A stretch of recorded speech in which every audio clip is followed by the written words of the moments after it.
Some of the members, especially at the J6 committee, had said, we don't want a pardon because we haven't done anything wrong. We don't want this to be some admission of guilt. 8 o'clock in the morning he's leaving office, Joe Biden pardons these people.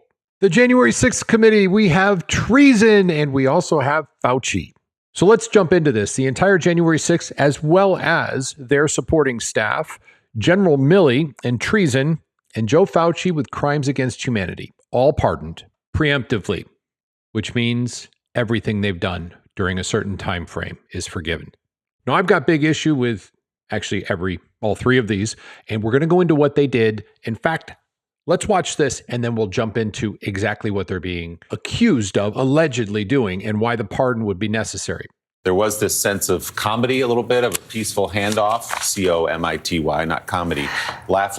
But we've seen now pardons issued from President Biden to General Milley, to Dr. Fauci, and to members of the January 6th Select Committee, members and staff of that committee. Just issued within the last 30 minutes or so, we understand that General Milley has put out a statement accepting that pardon. So we're going to start with Milley, and let's take a look at what he did. Then we'll jump over to the January 6th, and we're going to finish with Fauci. General Mark Milley has been suspected by some within the Trump administration and its supporters of several actions, including communication with China, undermining presidential authority, and political involvement. So the communication with China. General Milley is accused of secretly communicating with his Chinese counterpart of the People's Liberation Army to assure him that the U.S. would not suddenly attack China. General Milley took it upon himself, without the authority of the commander-in-chief, to go backdooring him and talk to the enemy. As far as undermining presidential authority, folks, this is treason. Now let's talk about the January 6th committee and what their potential crimes have been. Trump and the administration have leveled several accusations: evidence tampering, witness influencing, and evidence destruction, particularly Liz Cheney. Y'all know how I feel about old Liz, don't you? There's also concern that there was political bias and manipulation. Of course, this had to do with an election and making sure that Trump was completely removed, although he is coming back to office today, and selective use of evidence. And by selective use of evidence, they looked at all of the 1,200 hours of January 6th tapes and chose to use just the ones that suited them. Luckily, this guy, in just a little bit, will be declassifying a bunch of stuff. And I'll bet you January 6th is included. Thank you, President Trump. Now, here's the thing, though. With these pardons comes a little loophole. So, in fact, because God works in great ways, this may be a benefit to the Trump administration and Mrs. Pam Bondi. Go get him, Attorney General. Watch this. These pardons being issued today, which I think are, frankly, an indictment of everything that the left has been saying, but also an admission of guilt in ways that I think that we didn't really anticipate.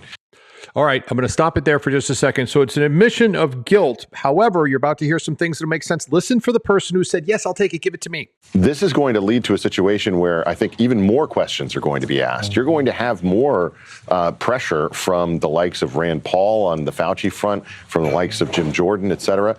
And you can't take the fifth anymore because you've been pardoned. Right. You can't have a situation where you are going to use that pardon to escape the consequences of lying under oath because it doesn't address, forward things. You can't take the fifth, which means I'm doing that to protect myself because you've already been pardoned. So you have to be truthful. If not, you're lying to Congress, and that's a felony as well. And there's one person, this son of a bitch, who I didn't bring up because we need to know what he's done as well.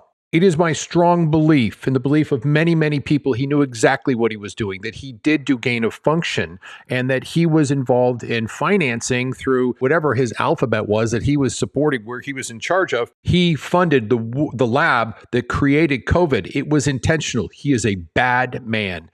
And while we may not be able to put him to jail, we'll let God sort him out. We need to at least prove that he did this and it was intentional, and we need to stop these pharmaceutical companies from having 100% no burden. They're not responsible for what they did. This is a money laundering scheme to hurt people, and I am livid about it. This virus they intentionally released and intentionally monetized hurt everybody in the world. Okay, I've said my piece on Fauci. As you can figure, I can't stand the guy. I can't wait to watch him go to jail, or better yet, let God come collect him. One more short video to put a bow on this, and it will leave you in a good mood, so definitely watch this. By the way, if you're liking this content, you want more of it, you think like I do, hit the like and subscribe button. That way we can talk more. And if you put a comment down below, you can bet I will personally answer it. I'm a real person. This isn't AI. Let's finish this in a good note. You'll like what you're about to see, and that'll do it. At noon, the curtain closes on 4 long years of American decline, and we begin a brand new day of American strength and prosperity, dignity and pride. Thanks for watching. Donald Trump is the President of the United States for the second time. God bless you. God bless America. This is the synopsis of stupidity, and we're here to guide you through the problems.